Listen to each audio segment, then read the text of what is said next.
Hey everybody, I'm AznFunk. Welcome back to my channel. In this video, I'm joined once again by a really awesome guest. He is a famous comic book artist and illustrator, David Nakayama. Yes, this guy. Hey, Yeah. how's it going? Great. Thank you so much again for being here. I'm really excited to have you back. Like we were talking earlier, I think the last time you were here was in December, which is I think 6 months ago. You've been busy since then. Very busy, perhaps too busy. I actually found myself having to respectfully back out of a few things just because it got too busy, like overwhelmingly so. But this is a good problem to have, not complaining. Just, you got to find a life balance, right? I was like, okay, this time I'm going to get you right when you release some fresh variants, some you can see right behind me. So I was like, I got to get you back on here. Well, I love chatting with you, and it's really nice to be able to talk about this very hot event that technically hasn't even come out yet. And, we're just based on the look of the thing. People are losing their freaking minds on X, Twitter, and everywhere else that I'm reading about it. That's right. Okay, so before we even look at your stuff, what is the Hellfire Gala? Because I tried not to Google it. I wanted to hear it from you. Can you give me some idea of what that is? Here's the most amazing thing about it, right? Like, we don't really know. They're holding all the interesting story beats very close to their chest. They recently revealed there's a murder somewhere involved in this. That's amazing.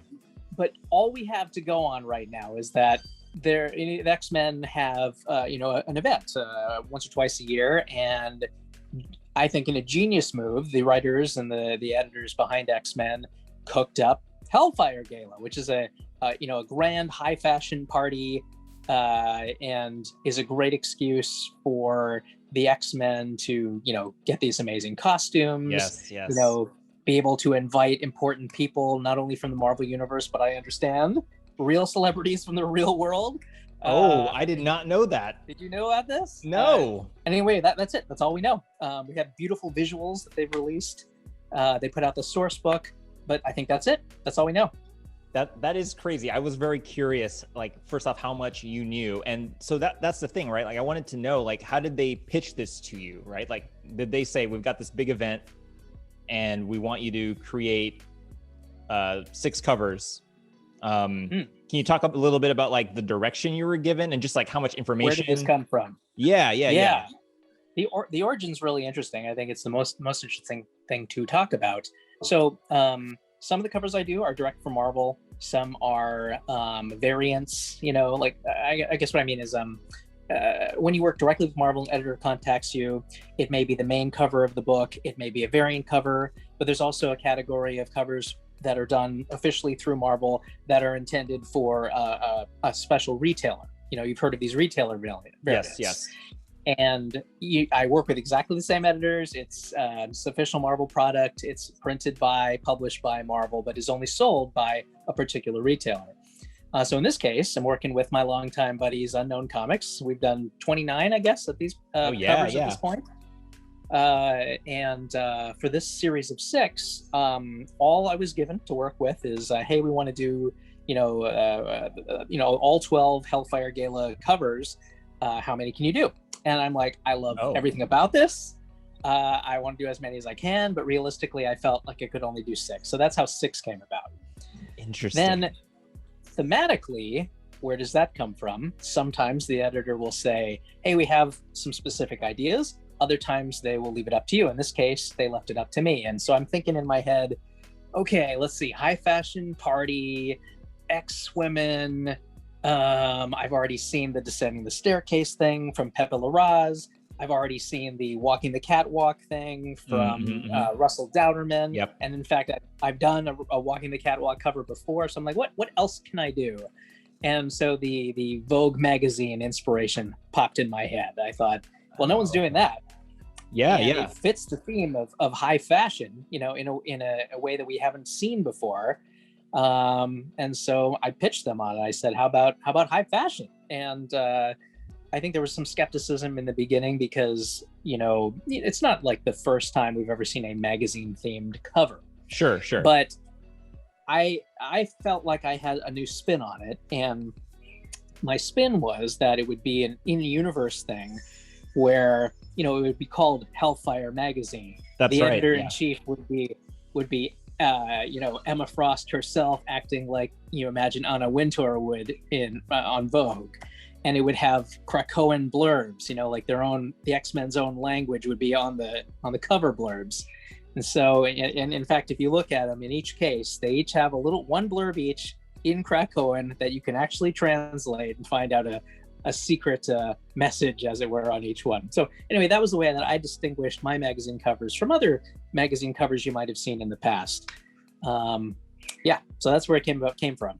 That's really interesting because I thought that the whole magazine treatment was done by a separate like graphic designer, right? Like you just created the art, and then you hand it off, and then they just dump a bunch of trade dressing, right? It often happens the way you're talking about, where or even to a greater extent, comics, you'd have a penciler, you have an inker, you have a colorist, you have a letterer, right? And so usually the job would be broken up that way. But in my case, I already do pencil inks and colors. And to me, so much of the idea of this cover was that it looked like a magazine. It's part of the concept of the cover. So handing it off to somebody else is fine, but it feels a little weird to me just because it's so integrated into the art in this case, like that it looks like a magazine is the art. So in this case, I did it myself, and other times I've worked with Marvel on text-based covers, such as our cereal box covers for Venom and Carnage. Those are some other times where I did the lettering myself. I would have loved to have drawn all 12.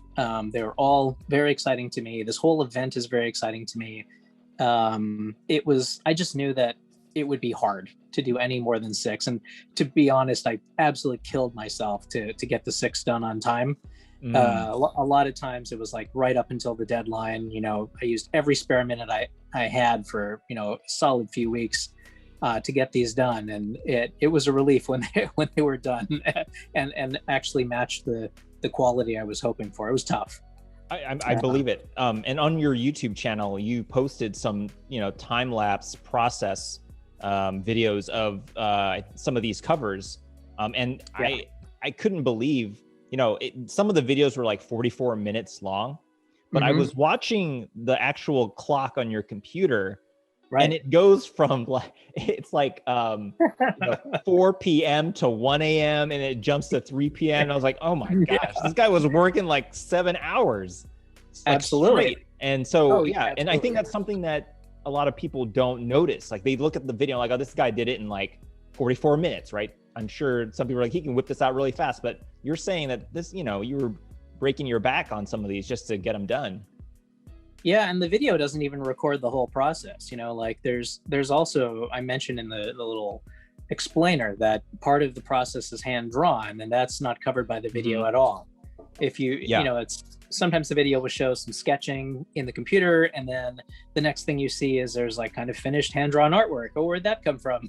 Like that took you're like, wait a minute. As well.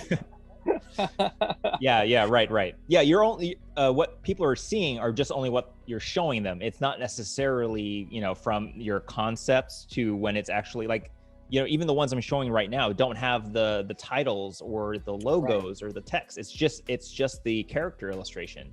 So I can't even imagine how much more time you put into like the trade dressing. Yeah, these took some extra time, no doubt, because the especially the first one, right? Like coming up with, well, what if there's a magazine called Hellfire? What does that logo look like? What font is it? What style? What even was the name? I had some ideas about what the name would be, and then what are those blurbs on there? I wrote all the blurbs. Like those weren't handed to me. I had to figure those out. Right. And thank goodness you had to make 6 different ones.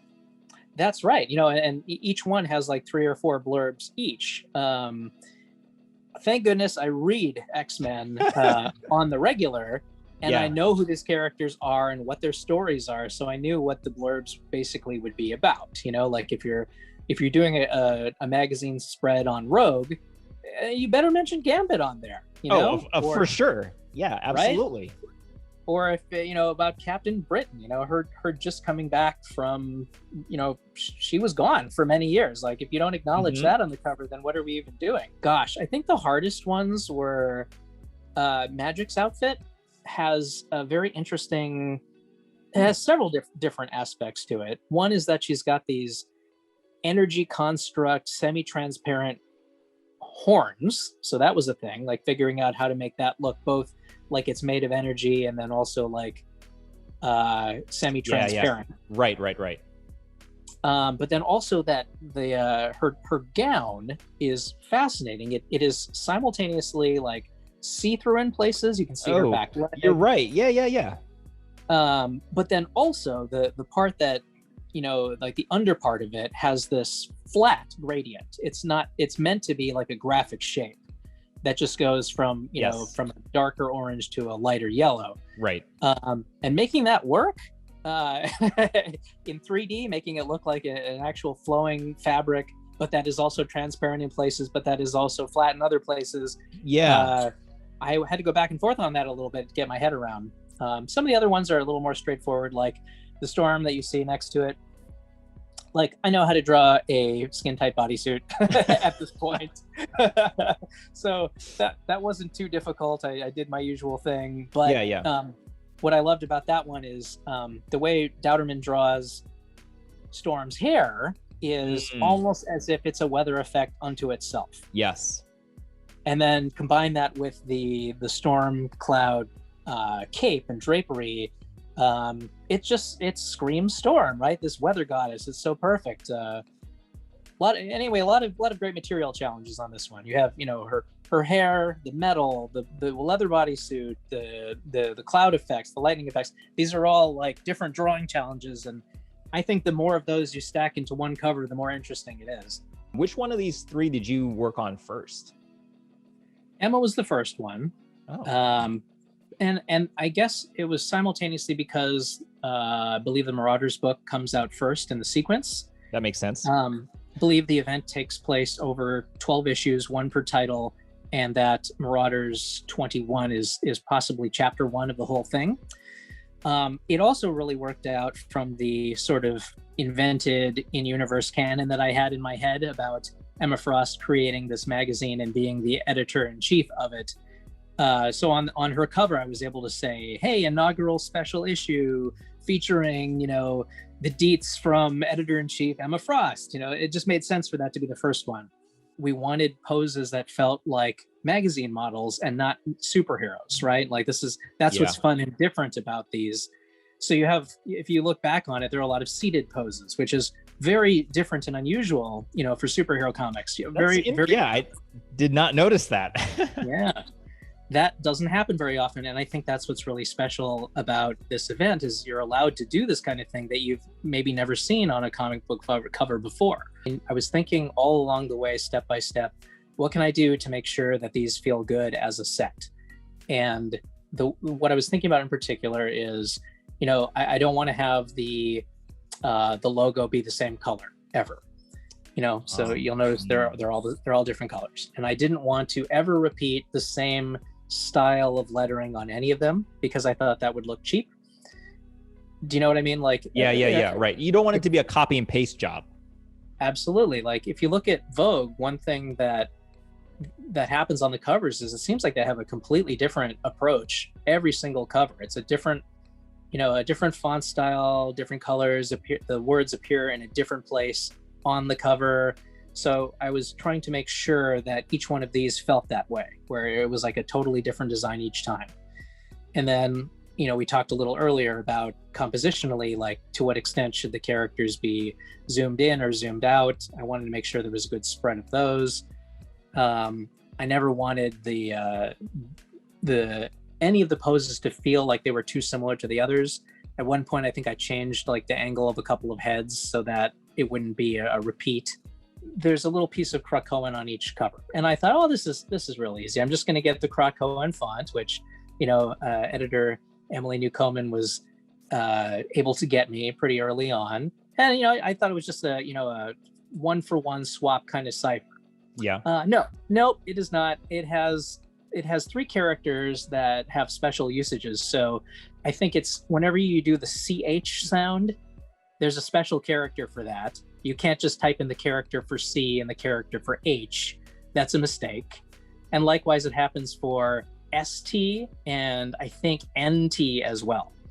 And so getting my head around that, and then even once I'd gotten my head around it, doing it correctly, I made that mistake over and over, like every single time, and I feel so bad for the editors. Like they had to come back a few times and go, "Hey, you screwed up the Krakoan again." That's like hilarious. You're using capital S when you should be using lowercase s, and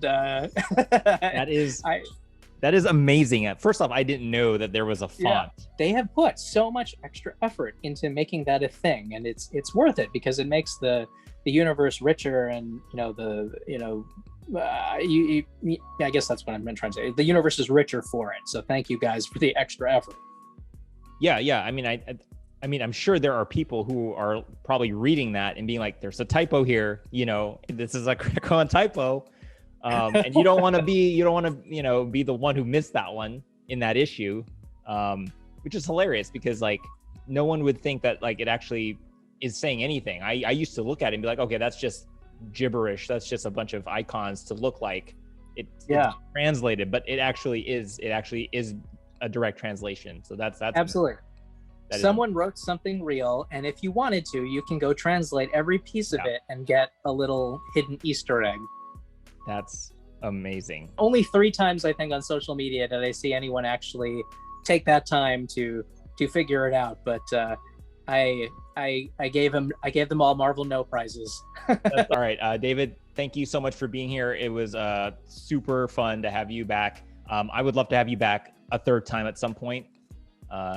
Anytime. Love talking with you. Always a good time. You're always so prepared and with great questions and the backdrop. My gosh, amazing. Thank you. Oh, awesome. Well, David, it was a pleasure. Thank you so much. And I'll see you around.